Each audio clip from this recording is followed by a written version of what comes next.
Está entrando no ar. Você precisa saber. Muitas dicas para o seu dia a dia.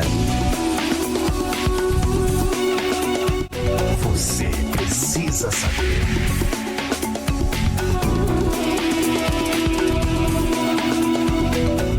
A paz do Senhor Jesus, que bom, estamos iniciando mais uma edição do nosso programa semanal Você Precisa Saber. Esse programa está sendo gerado pela TV Manaim, está também em todos os nossos canais, nos vários canais da igreja.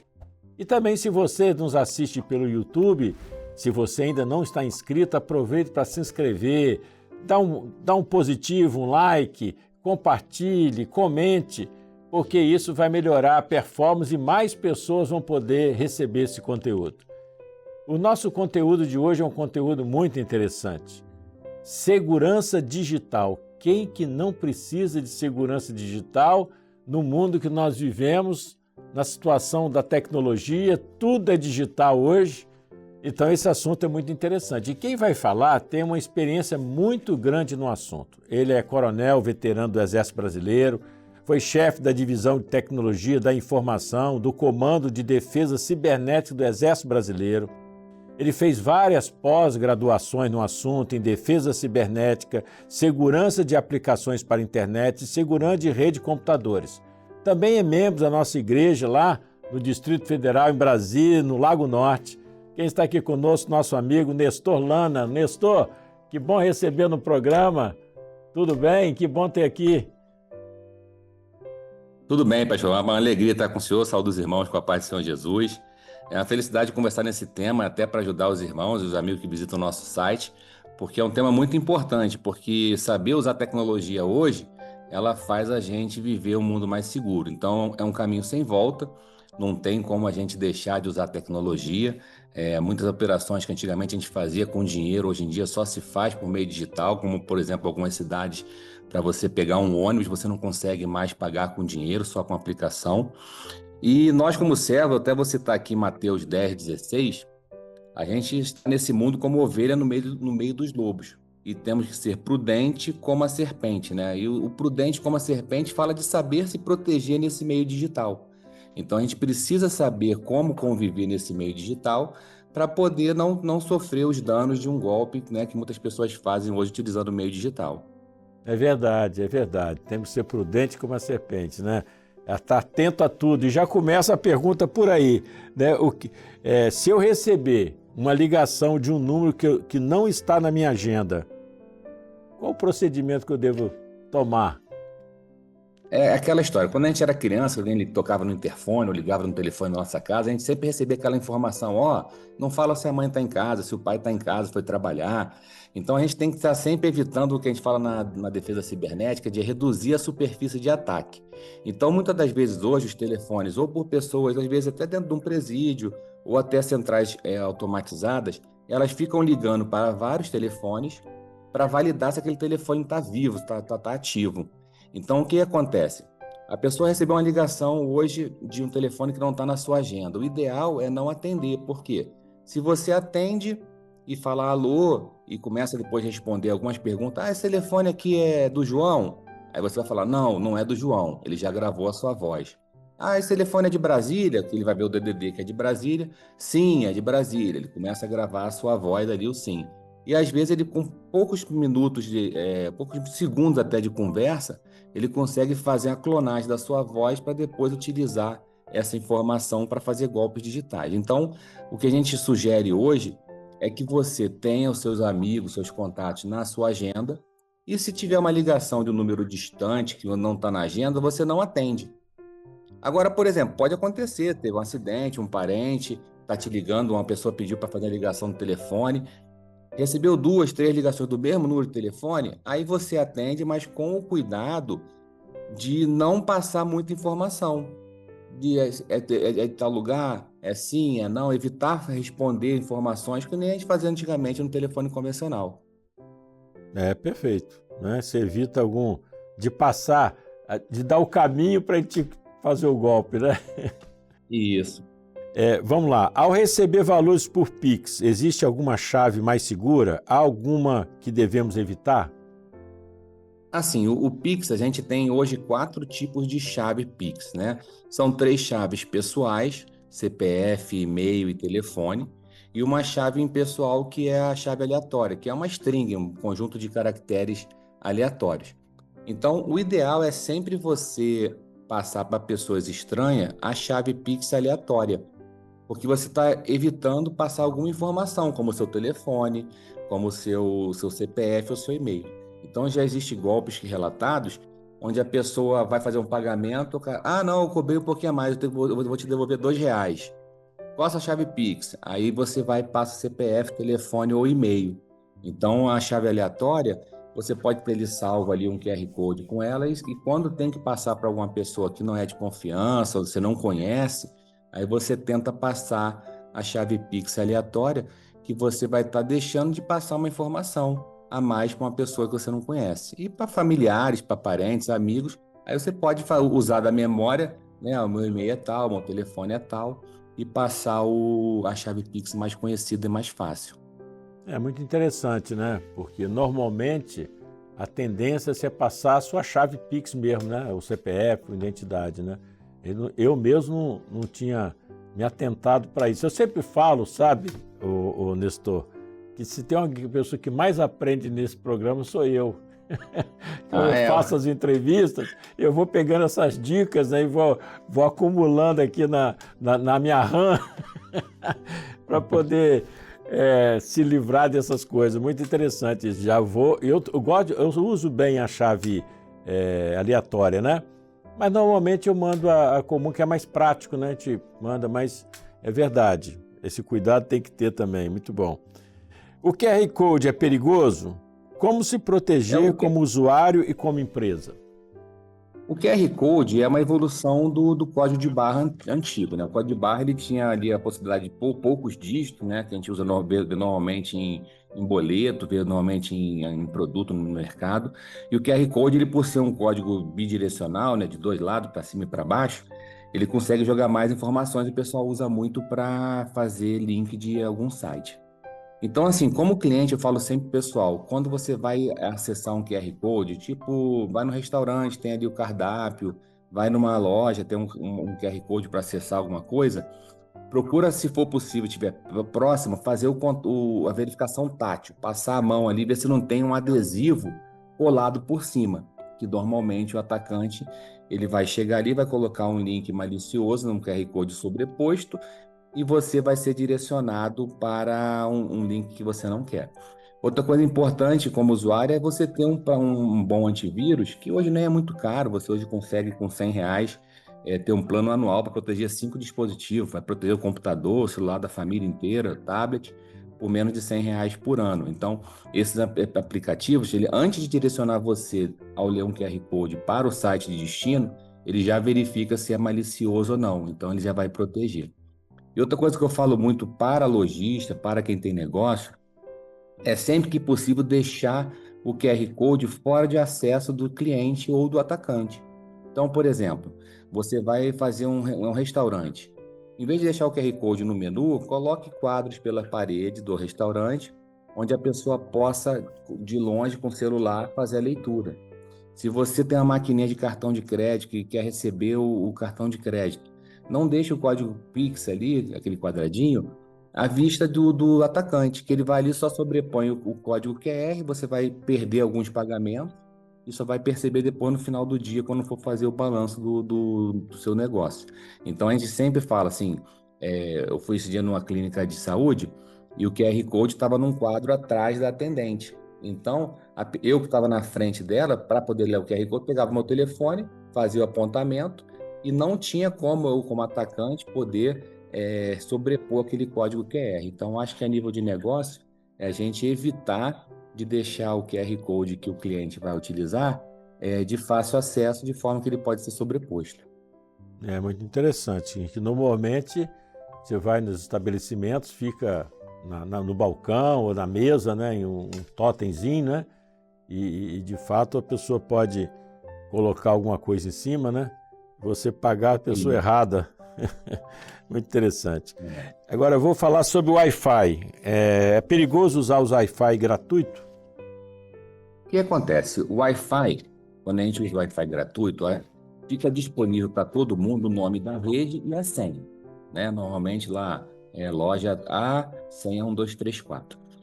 Então, existe um ataque que a gente chama de man in the middle, que é homem no meio, que a pessoa cria uma rede Wi-Fi com o mesmo nome e com a mesma senha, mas com um servidor falso, com os principais logins de bancos, Gmail, Facebook. E o que acontece? Você vai entrar naquela rede, vai entrar na rede do atacante e vai colocar normalmente ali seu usuário e senha, que é para poder logar na conta que você quer, e aí esse atacante ele pode pegar os seus dados. Então, o que eu falo sempre para as pessoas hoje?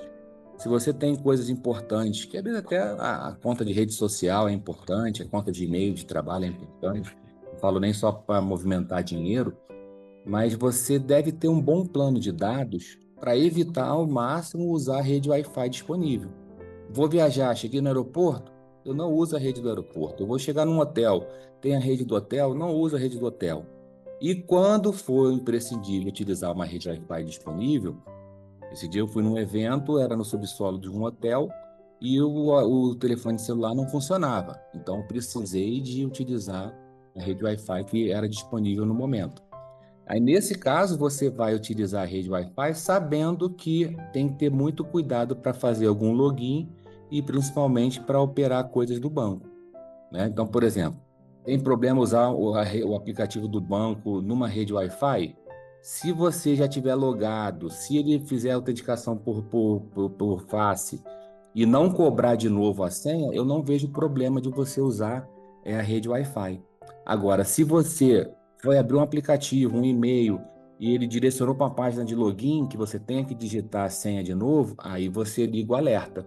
Pode ser uma página falsa e eu não devo colocar ali a minha senha porque eu posso estar tendo a senha copiada. Perfeito.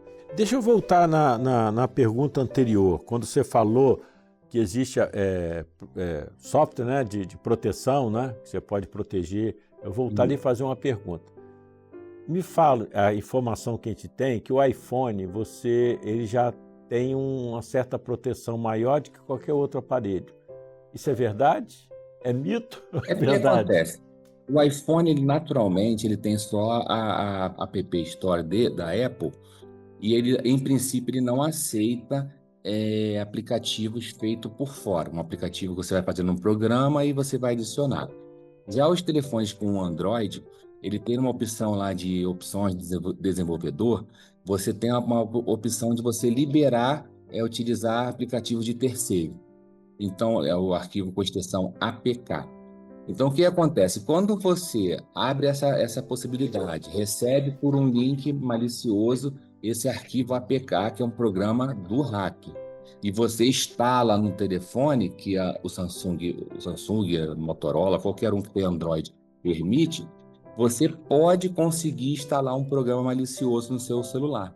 E já os telefones da Apple com iOS, eles naturalmente vêm fechados para poder instalar aplicativos de terceiro. Você tem que quebrar o telefone, usar um aplicativo que eles chamam de jailbreak, que você vai permitir instalar programas de fora, que não é muito fácil fazer isso, e aí sim você poderia instalar um aplicativo malicioso. Então, eu posso dizer que o Android, ele naturalmente, ele tem a facilidade de permitir você instalar um aplicativo de fora que pode ser malicioso, e o iOS da Apple, ele naturalmente ele vem bloqueado para baixar aplicativos só da loja que passaram por uma verificação. Então, por isso, a gente dá essa ideia de que é um pouco mais seguro.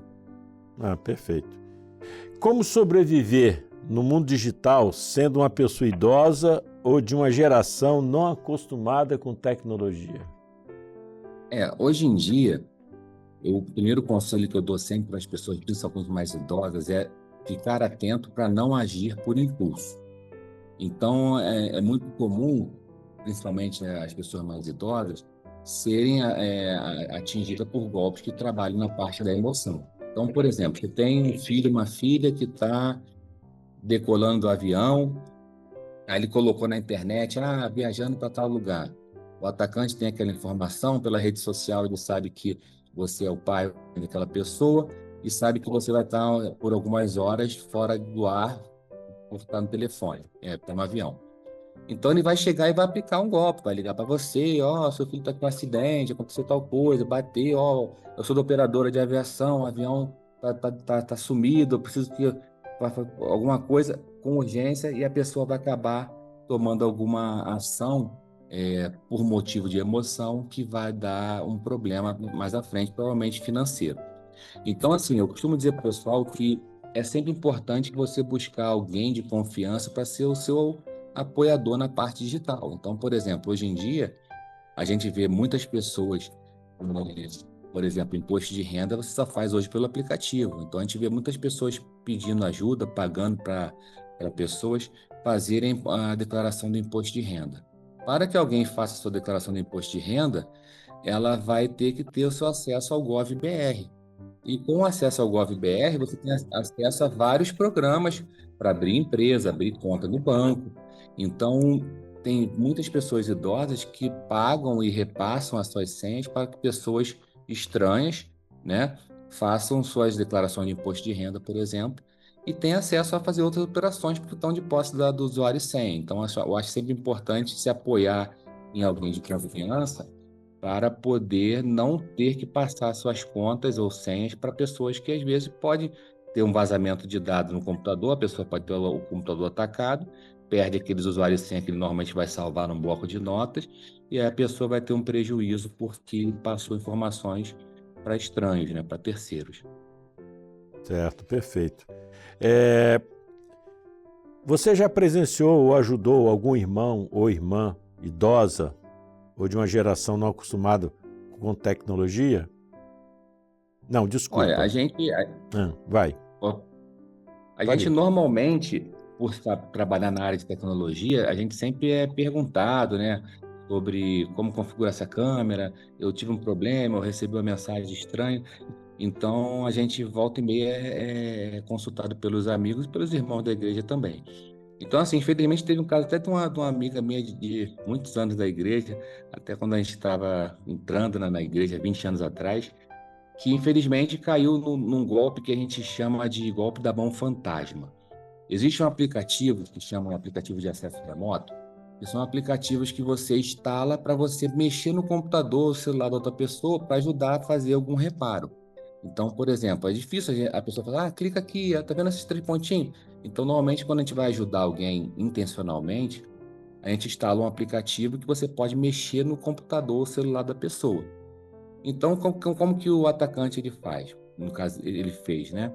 A pessoa liga, ó, estou movimentando sua conta aqui agora, nós somos do banco, nós estamos aqui para te ajudar, nós vamos iniciar alguns procedimentos e eu preciso que você clique nesse link, instale esse aplicativo para que a gente possa impedir a ação. A gente está já com a polícia na porta da casa do bandido, a gente vai fazer aqui uma operação para comprovar, pegar ele com o crime com a mão na massa.